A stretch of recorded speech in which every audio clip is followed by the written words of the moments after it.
اعوذ باللہ من الشیطان الرجیم، بسم اللہ الرحمن الرحیم۔ سورۃ البقرہ کی آیت نمبر 123 سے ہم پڑھ رہے ہیں۔ ترجمہ: اے بنی اسرائیل، یاد کرو میری وہ نعمت جس سے میں نے تمہیں نوازا تھا، اور یہ کہ میں نے تمہیں دنیا کی تمام قوموں پر فضیلت دی تھی، اور ڈرو اس دن سے جب کوئی کسی کے ذرا کام نہ آئے گا، نہ کسی سے فدیہ قبول کیا جائے گا، نہ کوئی سفارش ہی آدمی کو فائدہ دے گی، اور نہ مجرموں کو کہیں سے کوئی مدد پہنچ سکے گی۔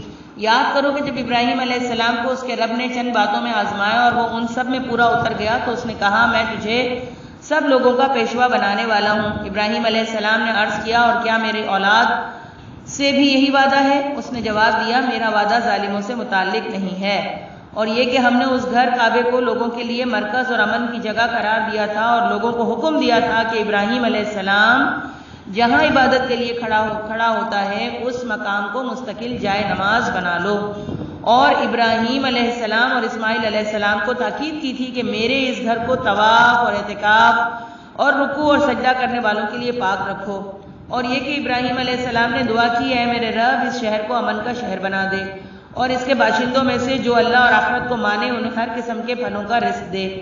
جواب میں اس کے رب نے فرمایا، اور جو نہ مانے گا دنیا کی چند روزہ زندگی کا سامان تو میں اسے بھی دوں گا، مگر آخر کار اسے عذاب جہنم کی طرف گھسیٹوں گا، اور وہ بدترین ٹھکانہ ہے۔ اور یاد کرو ابراہیم علیہ السلام اور اسماعیل علیہ السلام جب اس گھر کی دیواریں اٹھا رہے تھے تو دعا کرتے جاتے تھے، اے ہمارے رب، ہم سے یہ خدمت قبول فرما لے، تو سب کی سننے اور سب کچھ جاننے والا ہے۔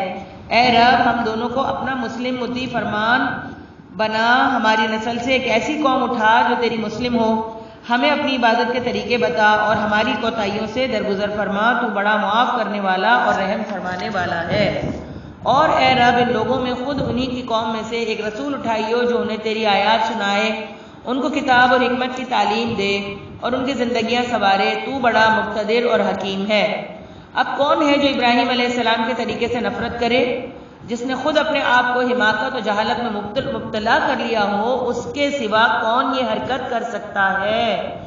ابراہیم علیہ السلام تو وہ شخص ہیں جس کو ہم نے دنیا میں اپنے کام میں چن لیا تھا، اور آخرت میں اس کا شمار صالحین میں ہوگا۔ اس کا حال یہ تھا کہ جب اس کے رب نے اس سے کہا مسلم ہو جا، تو اس نے فوراً کہا، میں مالک کائنات کا مسلم ہو گیا۔ اسی طریقے پر چلنے کی ہدایت اس نے اپنی اولاد کو دی تھی، اور اس کی وصیت یعقوب علیہ السلام اپنی اولاد کو کر گیا تھا۔ اس نے کہا تھا کہ میرے بچوں، اللہ نے تمہارے لیے یہی دین پسند کیا ہے، لہٰذا مرتے دم تک مسلم ہی رہنا۔ پھر کیا تم اس وقت موجود تھے جب یعقوب علیہ السلام اس دنیا سے رخصت ہو رہا تھا؟ اس نے مرتے وقت اپنے بیٹوں سے پوچھا، بچوں، میرے بعد تم کس کی بندگی کرو گے؟ ان سب نے جواب دیا، ہم اسی ایک خدا کی بندگی کریں گے جسے آپ نے اور آپ کے بزرگوں ابراہیم علیہ السلام، اسماعیل علیہ السلام اور اسحاق علیہ السلام نے خدا مانا ہے، اور ہم اسی کے مسلم ہیں۔ وہ کچھ لوگ تھے جو گزر گئے، جو کچھ انہوں نے کمایا وہ ان کے لیے ہے، اور جو کچھ تم کماؤ گے وہ تمہارے لیے ہے۔ تم سے یہ نہ پوچھا جائے گا کہ وہ کیا کرتے تھے۔ یہودی کہتے ہیں یہودی ہو تو راہ راست پاؤ گے، عیسائی کہتے ہیں عیسائی ہو تو ہدایت ملے گی۔ ان سے کہو نہیں، بلکہ سب کو چھوڑ کر ابراہیم علیہ السلام کا طریقہ اور ابراہیم علیہ السلام مشرکوں میں سے نہ تھا۔ مسلمانوں، کہو کہ ہم ایمان لائے اللہ پر اور اس ہدایت پر جو ہماری طرف نازل ہوئی ہے، اور جو ابراہیم علیہ السلام، اسماعیل علیہ السلام، اسحاق علیہ السلام، یعقوب علیہ السلام اور اولاد یعقوب کی طرف نازل ہوئی تھی، اور جو موسیٰ علیہ السلام اور عیسیٰ علیہ السلام اور دوسرے تمام پیغمبروں کو ان کے رب کی طرف سے دی گئی تھی۔ ہم ان کے درمیان کوئی تفریق نہیں کرتے، اور ہم اللہ کے مسلم ہیں۔ پھر اگر وہ اسی طرح ایمان لائیں جس طرح تم لائے ہو تو ہدایت پر ہیں، اور اگر اس سے منہ پھیریں تو کھلی بات ہے کہ وہ ہٹ درمی میں پڑ گئے۔ لہٰذا اطمینان رکھو کہ ہم ان کے مقابلے میں اللہ تمہاری حمایت کے لیے کافی ہے، وہ سب کچھ سنتا اور جانتا ہے۔ کہو اللہ کا رنگ اختیار کرو، اس کے رنگ سے اچھا اور کس کا رنگ ہوگا، اور ہم اسی کی بندگی کرنے والے لوگ ہیں۔ اے نبی صلی اللہ علیہ وسلم، ان سے کہو، کیا تم اللہ کے بارے میں ہم سے جھگڑتے ہو، حالانکہ وہی ہمارا رب بھی ہے اور تمہارا رب بھی ہے۔ ہمارے اعمال ہمارے لیے ہیں، تمہارے اعمال تمہارے لیے ہیں، اور ہم اللہ ہی کے لیے اپنی بندگی کو خالص کر چکے ہیں۔ یا پھر تمہارا کہنا یہ ہے کہ ابراہیم علیہ السلام، اسماعیل علیہ السلام، اسحاق علیہ السلام، یعقوب علیہ السلام اور اولاد یعقوب سب کے سب یہودی تھے یا نصرانی تھے؟ کہو تم زیادہ جانتے ہو یا اللہ؟ اس شخص سے بڑا ظالم اور کون ہوگا جس کے ذمہ اللہ کی طرف سے ایک گواہی ہو اور وہ اسے چھپائے؟ تمہاری حرکات سے اللہ غافل تو نہیں ہے۔ وہ کچھ لوگ تھے جو گزر چکے ہیں، ان کی کمائی ان کے لیے تھی اور تمہاری کمائی تمہارے لیے، تم سے ان کے اعمال کے متعلق سوال نہیں ہوگا۔ نادان لوگ ضرور کہیں گے انہیں کیا ہوا کہ پہلے یہ جس قبلے کی طرف رخ کر کے نماز پڑھتے تھے اس سے یکایک پھر گئے۔ اے نبی صلی اللہ علیہ وسلم ان سے کہو مشرق اور مغرب سب اللہ کے ہیں، اللہ جسے چاہتا ہے سیدھی راہ دکھاتا ہے، اور اسی طرح تو ہم نے تم مسلمانوں کو ایک امت وسط بنایا ہے تاکہ تم دنیا کے لوگوں پر گواہ ہو اور رسول تم پر گواہ ہو۔ پہلے جس طرف تم رخ کرتے تھے اس کو تو ہم نے صرف یہ دیکھنے کے لیے قبلہ مقرر کیا تھا کہ کون رسول کی پیروی کرتا ہے اور کون الٹا پھر جاتا ہے۔ یہ معاملہ تھا تو بڑا سخت، مگر ان لوگوں کے لیے کچھ بھی سخت نہ ثابت ہوا جو اللہ کی ہدایت سے فیضیاب تھے۔ اللہ تمہارے اس ایمان کو ہرگز ضائع نہیں کرے گا۔ یقین جانو کہ وہ لوگوں کے حق میں نہایت شفیق و رحیم ہے۔ اے نبی صلی اللہ علیہ وسلم، یہ تمہارے منہ کا بار بار آسمان کی طرف اٹھنا ہم دیکھ رہے ہیں۔ لو ہم اسی قبلے کی طرف تمہیں پھیرے دیتے ہیں جسے تم پسند کرتے ہو، مسجد حرام کی طرف رخ پھیر دو۔ اب جہاں کہیں تم ہو اسی کی طرف منہ کر کے نماز پڑھا کرو۔ یہ لوگ جنہیں کتاب دی گئی تھی خوب جانتے ہیں کہ تحویل قبلے کا یہ حکم ان کے رب ہی کی طرف سے ہے اور برحق ہے، مگر اس کے باوجود جو کچھ یہ کر رہے ہیں اللہ اس سے غافل نہیں ہے۔ تم ان اہل کتاب کے پاس خواہ کوئی نشانی لے آؤ، ممکن نہیں کہ یہ تمہارے قبلے کی پیروی کرنے لگیں، اور نہ تمہارے لیے ممکن ہے کہ ان کے قبلے کی طرف پیروی کرو، اور ان میں سے کوئی گروہ بھی دوسرے کے قبلے کی طرف پیروی کے لیے تیار نہیں ہے۔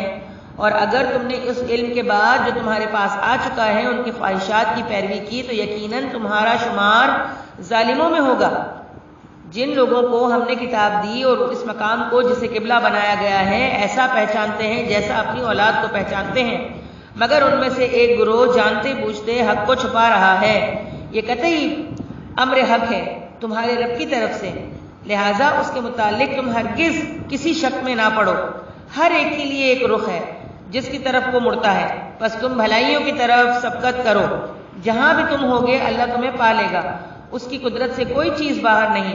تمہارا گزر جس مقام سے بھی ہوگا وہیں سے اپنا رخ نماز کے وقت مسجد حرام کی طرف پھیر دو، کیونکہ یہ تمہارے رب کا بالکل برحق فیصلہ ہے، اور اللہ تم لوگوں کے اعمال سے بے خبر نہیں ہے۔ اور جہاں سے بھی تمہارا گزر ہو اپنا رخ مسجد حرام ہی کی طرف پھیرا کرو، اور جہاں بھی تم ہو اسی کی طرف منہ کر کے نماز پڑھو تاکہ لوگوں کو تمہارے خلاف کوئی حجت نہ ملے۔